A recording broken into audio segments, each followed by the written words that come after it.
आज हम stock reviews करेंगे.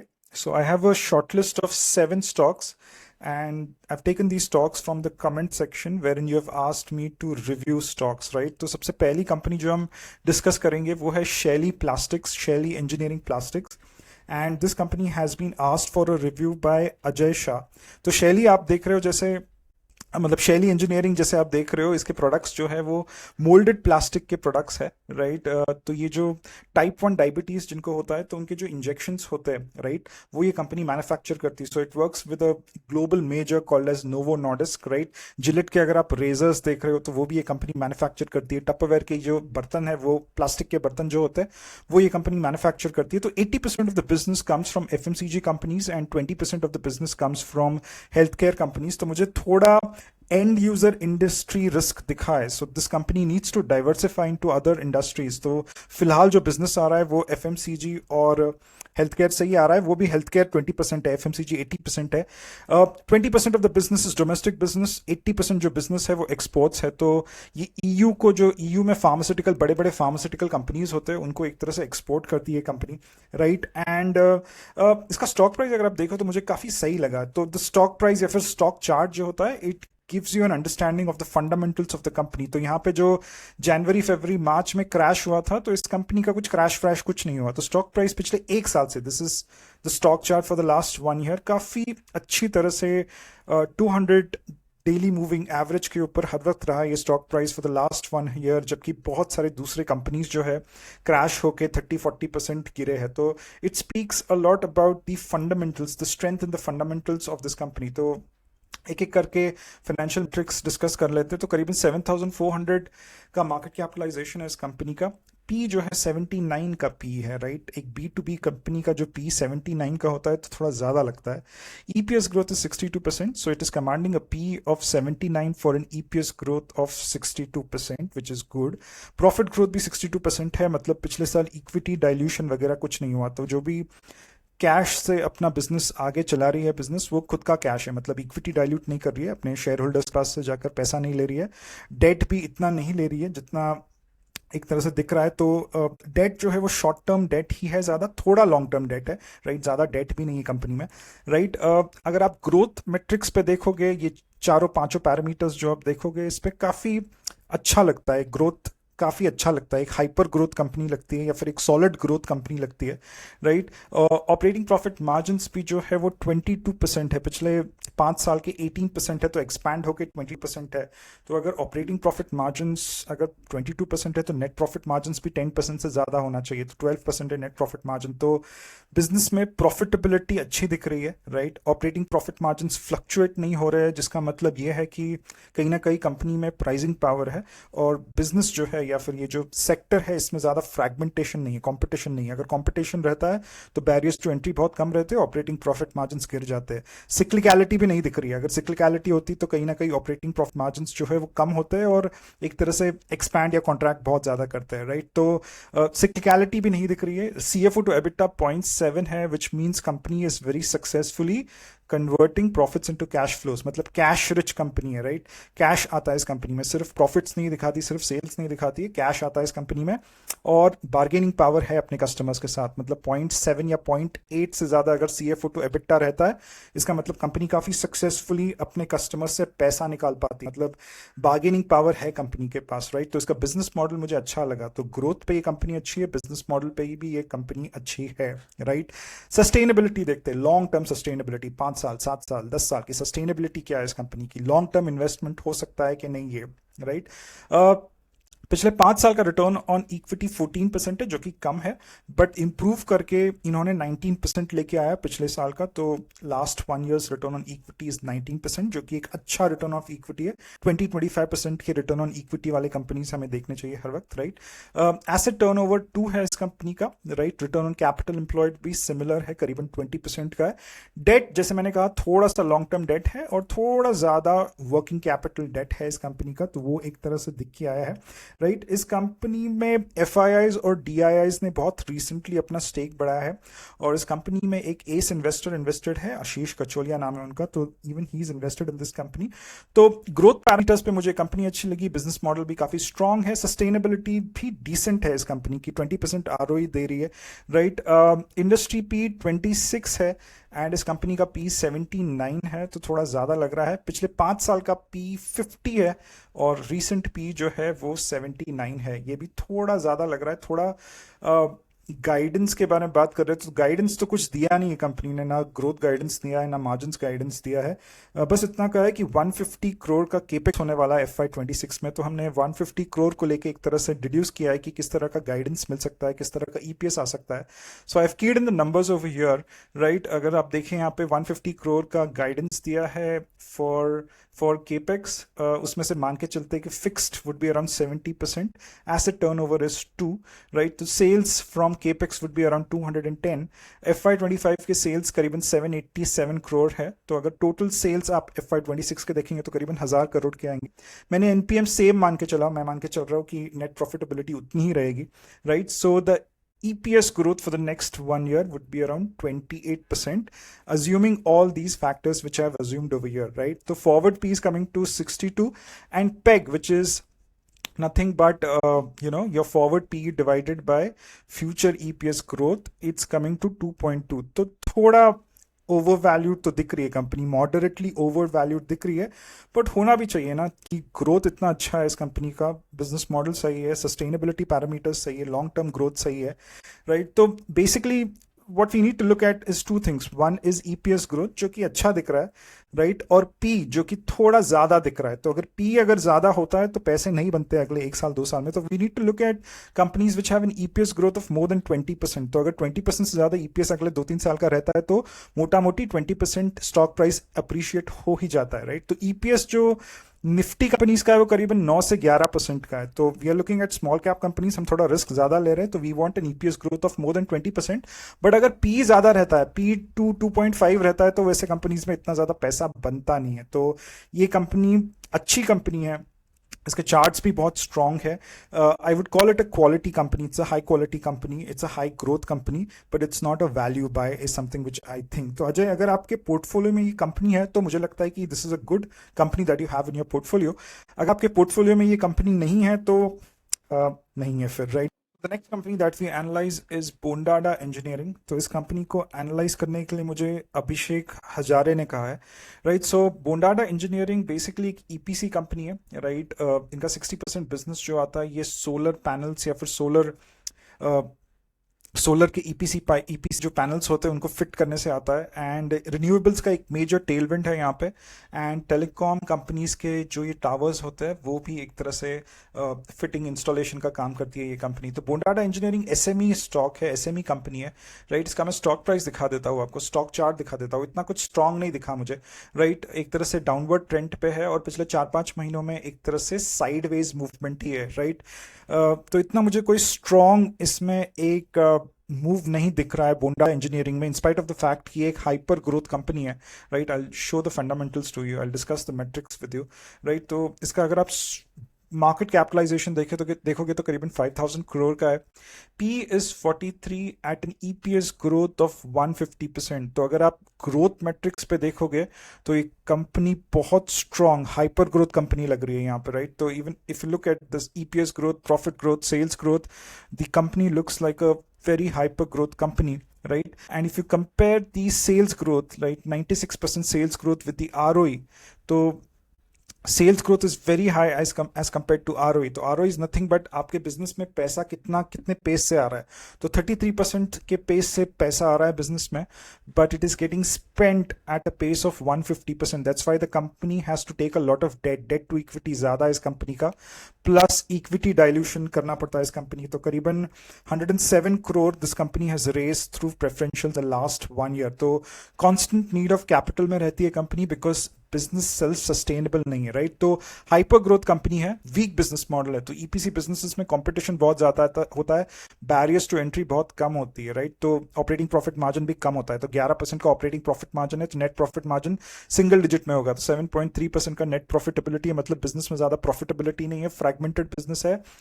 टेलविंड भले है, इसमें गवर्नमेंट केपेक्स पे बहुत कुछ डिपेंड होता है इस कंपनी का, फ्यूचर प्रेजेंट पास्ट जो भी है, right? So the it's a hyper growth company, business model कमजोर है, सस्टेनेबिलिटी पैरामीटर पे भी कमजोरी है company, if I have to kind of compare it with the growth. 33% का ROE, if one has to kind of analyse this in a very stand alone manner, 33% का ROE बहुत जबरदस्त आरओई, 33% का ROE है, 40% का आरओसी है।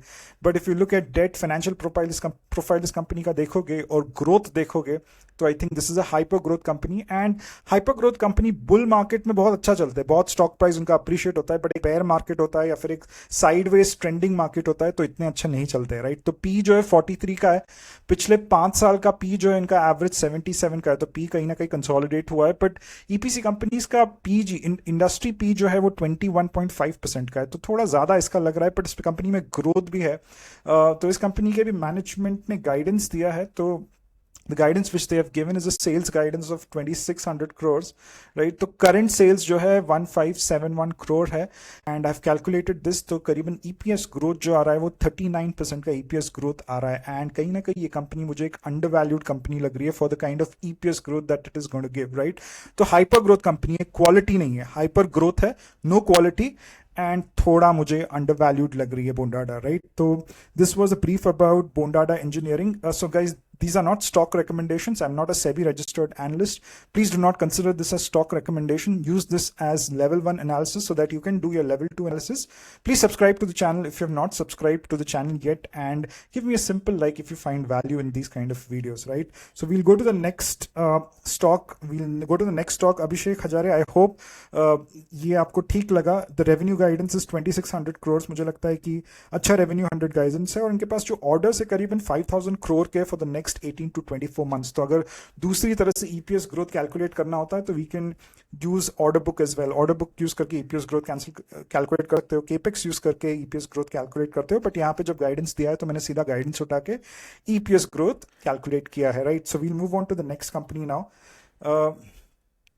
So the next company that we analyze is Artemis. Artemis Hospitals है. This company has been asked to review by ISAQ, ISAAKYU. ISAQ has asked me to review Artemis.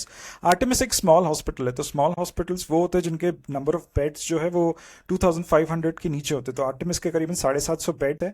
And Artemis NCR में काफ़ी strong है, Gurgaon NCR में काफ़ी strong है, तो इनको जो बिजनेस मिलता है वो इंटरनेशनल बिजनेस मिलता है, करीबन 20-25% इनका इंटरनेशनल बिजनेस है, और गवर्नमेंट बिजनेस करीबन 20% है। ये इंपॉर्टेंट क्यों है? गवर्नमेंट बिजनेस में क्या होता है कि वर्किंग कैपिटल साइकिल कंपनीज का बहुत ज्यादा होता है, क्योंकि वो CGHS से जो पेशेंट्स जाते हैं तो पेमेंट गवर्नमेंट करता है, और गवर्नमेंट थोड़ा लेट पेमेंट करता है, राइट? तो इसलिए CFO to EBITDA इस कंपनी का अच्छा है, 0.9 का जितना मुझे याद है CFO to EBITDA है, क्योंकि इसमें गवर्नमेंट पेशेंट्स कम आते हैं, राइट? तो इस कंपनी में कॉम्पिटिशन या फिर इस हॉस्पिटल को कॉम्पिटिशन बहुत ज्यादा है, because it is located in NCR, and NCR में बहुत सारे बड़े बड़े हॉस्पिटल्स है, राइट? इस कंपनी का स्टॉक प्राइस अगर आप देखोगे तो it is moving in a sideways trend for the last 3 to 4 months। बहुत ज़्यादा स्ट्रेंथ नहीं दिख के आ रहा है चार्ट में, राइट? थोड़ा एवरेज सा चार्ट है ये।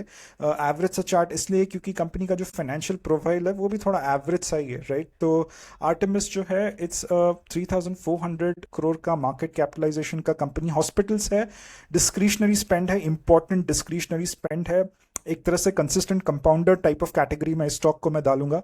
कोई ऐसा सिक्लिकलिटी नहीं दिखती है। ये कंपनीज, हॉस्पिटल्स जो होते हैं, स्मॉल हॉस्पिटल बोलो, बिग हॉस्पिटल बोलो, वो अपने पेस पे अच्छे से ग्रो करते ही रहते हैं, राइट? तो ग्रोथ पॉइंट ऑफ व्यू पे मुझे काफ़ी हाई ग्रोथ कंपनी लगी। 68% का EPS ग्रोथ, प्रॉफिट ग्रोथ दिखा है, राइट? सेल्स ग्रोथ भले 7% 11% का है, but EPS growth, stupendous EPS growth है इस कंपनी का।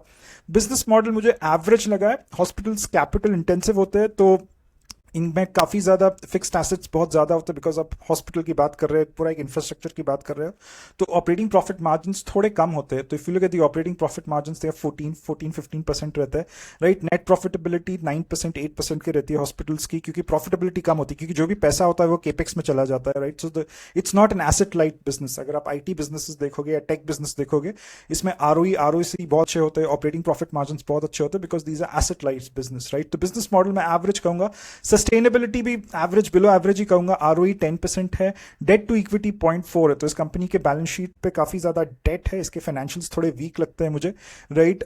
आरओई भी आरओसी भी 15% है। So it's not a great company on the quality side, but on the growth side it's a good company. इस कंपनी ने कोई मैनेजमेंट, इसके मैनेजमेंट ने कोई गाइडेंस नहीं दिया, but you can categorise this as a consistent compounder. तो इसका कि अगर आपके आपके पोर्टफोलियो में ये कंपनी है, तो ये कंपनी बहुत एक 15-20% एक तरह से ग्रोथ देके आगे ग्रो करेगी। कुछ ऐसा ज़्यादा पटाखे टाइप की कंपनी नहीं है, बहुत हाइपर ग्रोथ नहीं देगी, बट ये कंसिस्टेंट कंपाउंडर है if you have it in your kind of portfolio. It's a good company, it's not a bad company.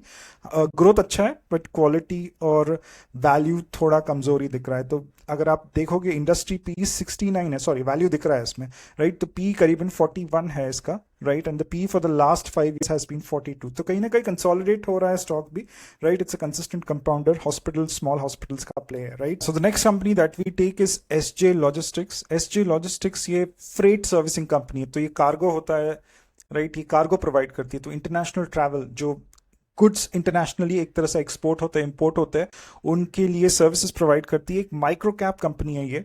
इसका स्टॉक प्राइस या फिर इसका चार्ट दिखा देता हूँ, थोड़ा डाउनवर्ड ट्रेंडिंग चार्ट है। मुझे नंबर्स ठीक लगे इस कंपनी के। माइक्रो कैप कंपनी, अभी तक business model is not in place right now, but इसके चार्ट्स जो है वो थोड़े वीकनेस दिखा रहे हैं, राइट। तो शॉर्ट टर्म में इस कंपनी में काफी वीकनेस दिख रहा है, लॉन्ग टर्म में भी थोड़ा वीकनेस ही दिख रहा है, मतलब 1-1.5 साल लग जाएगा एक तरह से स्टॉक उठने के लिए, मुझे ऐसा लग रहा है। बट इनके नंबर्स ठीक ठाक नंबर्स है, राइट। थोड़ा short term long term debt है इस कंपनी के बैलेंस शीट पे, जो कि मुझे लगता है कि जो लॉजिस्टिक्स में होते हैं उनके वैसे कंपनीज में थोड़ा डेट वगैरह होता है। तो if you look at the market capitalisation is around 600 crores, the P is 12। तो कहीं ना कहीं वैल्यू दिखा मुझे for a growth of around 120-150%। तो हाइपर ग्रोथ कंपनी है।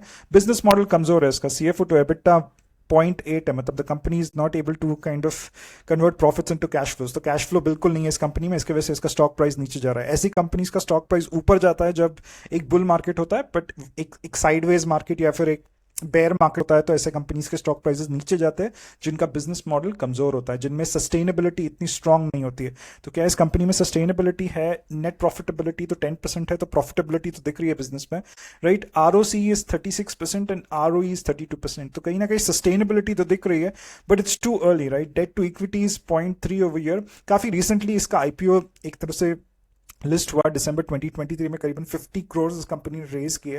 And the last 1 year has been difficult for companies into import export space. जो red sea का इवेंट हुआ, ये टैरिफ का बवाल वगैरह हुआ है, राइट। इसकी वजह से थोड़ा ये कंपनी के सेल्स के ऊपर इफेक्ट पड़ा है, बट सेल्स एक सेल्स इनका हाइपर ग्रोथ कंपनी दिख रहा है, 120-150 का एक तरह से ग्रोथ दिख रहा है। Quality is not there, which is evident, right? Value is there, I would say. 12 का P है, but I think the stock price is going down because the general mood of the market is not that great. तो अगर leaders ही ऊपर नहीं जा रहे, मतलब आपका निफ्टी 50 ऊपर नहीं जा रहा है, तो फॉलोअर्स जो होते हैं माइक्रो कैप स्मॉल कैप, उनको ऊपर जाना थोड़ा मुश्किल होता है। और टेलविंड नहीं है, एक तरह से हेडविंड है। जो लार्जर बिजनेस है लॉजिस्टिक्स का, इंटरनेशनल लॉजिस्टिक्स का, उसमें हेडविंड्स है, right. So SJ logistics has been asked for a review by Santosh Pokharkar. So Santosh, you had asked for multiple companies to review, but I took just one company from the list which you had asked out of the 4-5 companies को आपने मुझे जो analyse करने के लिए कहा है, उसमें से I have taken only one company to analyse. इसको मैंने पहले कभी एनालाइज नहीं किया था, that's why I have taken this company. तो इस कंपनी ने बहुत रिसेंटली 11 crore रेज किए प्रेफरेंशंस के थ्रू। तो कंपनी में शॉर्ट टर्म डेट है, लॉन्ग टर्म डेट है, कैपिटल रेज कर रही है, तो बिजनेस के लिए पैसा चाहिए और ग्रोथ काफी जबरदस्त दे रही है। तो even if you look over year, growth जो है 150% का है एट एन आरओई ऑफ 32%। तो पैसा बिजनेस में 32% से बन रहा है, बट खर्च जो हो रहा है वो 150% से हो रहा है। मतलब मेरी सैलरी 1 लाख रुपए है, बट मेरे खर्चे जो है वो 8 लाख रुपए के। तो ऊपर का जो 7-7.5 लाख जो भी है, 8-8.5 लाख से मेरे खर्चे है, और ऊपर का जो 7-7.5 लाख का खर्चा जो है वो मैं कैसे निकालूंगा? एक तो मैं पैसे मांग सकता हूँ किसी और से पर्सनल लोन ले सकता हो, बैंक के पास जा सकता हो। कंपनीज जो है वो इक्विटी डाइल्यूट करते हैं और बैंक से लोन भी उठाते हैं, राइट। तो वर्किंग कैपिटल डेट थोड़ा ज़्यादा है because the CFO to EBITDA is -0.8। Company के बिजनेस मॉडल में बार्गेनिंग पावर नहीं है, कमजोर है कंपनी का बिजनेस मॉडल, राइट। तो बिजनेस मॉडल और stand alone sustainability point of view मुझे इतनी अच्छी नहीं लगी, बट ग्रोथ काफी सही है। एक बुल मार्केट में ऐसे कंपनीज बहुत ऊपर जाते हैं, right. So the next company that we analyse is steel cast. Steel cast जो है ये कास्टिंग्स बनाती है, राइट। ये स्टील के, स्टेनलेस स्टील के कास्टिंग्स बनाती है।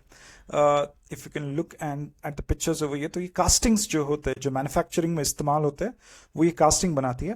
इसका जो चार्ट है काफी सॉलिड चार्ट है, और मैं बताऊंगा आपको कि इसका चार्ट इतना सॉलिड क्यों है, right. If you look at the chart, 200 DMA, 50 DMA से भी बहुत 200 DMA से तो ऊपर है ही है स्टॉक प्राइस, बट बहुत जगह पे 50 DMA से भी ऊपर रहा है, right. And whenever it is touching 50 DMA it is going up. यहाँ पे सिर्फ एक तरह से स्लिप हुआ है स्टॉक प्राइस, राइट। तो ये काफी सॉलिड कंपनी है। सॉलिड से ज्यादा इस कंपनी में या फिर इस बिजनेस में टेल विंड्स बहुत ज्यादा है, राइट। तो अगर आप Q1 का, if you look at the data of Q1 for the capex that has happened in India, right, तो करीबन 53% जो केपेक्स हुआ है अप्रैल में जून में, right, 53% has been done in manufacturing, और वो 53 में से 34% has been done for metal products. तो ये कंपनी स्टील कास्ट और इसकी बाद की भी जो कंपनी आएगी, दोनों मेटल प्रोडक्ट्स बनाते हैं, राइट। तो स्टील कास्ट को मुझे रिव्यू करने के लिए फनी कैट्स एंड डॉग्स ने कहा है, राइट। तो फनी कैट्स एंड डॉग्स ने मुझे नितिन कास्टिंग्स को भी रिव्यू करने के लिए कहा था। मैंने नितिन कास्टिंग्स रिव्यू किया था, बट मुझे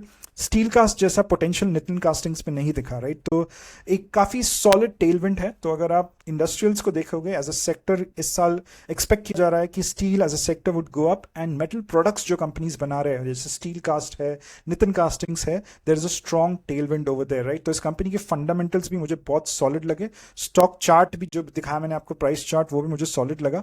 तो it is a 2200 crore market capitalisation company, small cap company. Scale of operations बहुत कमजोर है ऐसे कंपनीज का, राइट। करीबन 60% एक्सपोर्ट करती है, 35% यूएस को एक्सपोर्ट करती है। इसके बावजूद भी सेल्स ग्रोथ दे रही है कंपनी, राइट। और द वीक डॉलर का वीकनेस जो हो रहा है, that is proving out to be a tailwind for this company because it's an exporter of steel, right? तो करीबन 60% exports है, out of which 35% goes to United States, and raw material में जो स्टील प्राइसेस में थोड़ी volatility होती है, वो कहीं ना कहीं इफेक्ट करती है ऐसे कंपनीज को। तो ऐसे कंपनीज नॉर्मली बैक इंटीग्रेट करते हैं, बट इस कंपनी ने बैक इंटीग्रेट नहीं किया। नितिन कास्टिंग्स ने भी बैक इंटीग्रेट नहीं किया। मुझे लगता है कि ये करना बहुत जरूरी होता है ऐसे कंपनीज को, in order to kind of control the raw material cost. तो कंपनी का पी जो है 28 का पी है, industry P is 31। If you look at the history for the last 5 years, the P was 23। तो मुझे कहीं ना कहीं थोड़ा रीजनेबल लग रहा है इसका पी। इस कंपनी ने भी कुछ फ्यूचर गाइडेंस नहीं दी है, तो whatever financial metrics that we have in the past plus the tailwind का एंगल, उससे ही हमें कहीं ना कहीं कंक्लूजन निकालना पड़ेगा, राइट। द ईपीएस ग्रोथ थोड़ा कम लगता है। एक हाइपर ग्रोथ कंपनी नहीं दिख रही है, बट एक डिसेंटली ग्रोइंग कंपनी दिख रही है। ईपीएस ग्रोथ 17% है, सेल्स ग्रोथ 10% है, पिछले 5 साल का प्रॉफिट ग्रोथ 56% है। तो बहुत ज्यादा हाइपर ग्रोथ जैसा बोंडाडा जैसा हाइपर ग्रोथ नहीं दिख रहा है इस कंपनी, या फिर शैली जैसा भी हाइपर ग्रोथ नहीं दिख रहा है, बट डिसेंट ग्रोथ है। बट बिजनेस मॉडल एक सॉलिड बिजनेस मॉडल। 28% का ऑपरेटिंग प्रॉफिट मार्जिन है। Operating profit margin for the last 5 years has been 25%। तो कुछ ऐसा सिक्लिकलिटी नहीं दिख रही है। वैल्यू एडेड प्रोडक्ट्स बना रही है, प्रीमियम प्रोडक्ट्स बना रही है। बैरियर्स टू एंट्री डिफिकल्ट लग रहा है इस कंपनीज के, इस सेक्टर के लिए खासकर, राइट। एंड प्राइसिंग पावर दिख रहा है विद 28%, 25% ऑपरेटिंग प्रॉफिट मार्जिन। सबसे इंपॉर्टेंट है बिजनेस मॉडल में बार्गेनिंग स्ट्रेंथ है, 0.7 का CFO टू EBITDA है। तो कैश फ्लो रिच कंपनी है, राइट। फ्री कैश फ्लो है, 293 करोड़ का फ्री कैश फ्लो है, मतलब मार्जिन ऑफ सेफ्टी बहुत जबरदस्त है इस कंपनी में। अच्छी कंपनी, अच्छा बिजनेस मॉडल है। सस्टेनेबिलिटी पॉइंट ऑफ व्यू से भी अच्छा है। ROE is 24%, ROC would be somewhere around 33%। अच्छा ROC है, 25% प्लस का ROC, मतलब एक अच्छी कंपनी है, राइट। पी मैं ऑलरेडी डिस्कस कर चुका हूं। तो मुझे लगता है कि ये कंपनी में ग्रोथ इतना ज्यादा नहीं है, हाइपर ग्रोथ नहीं है, डिसेंट ग्रोथ है।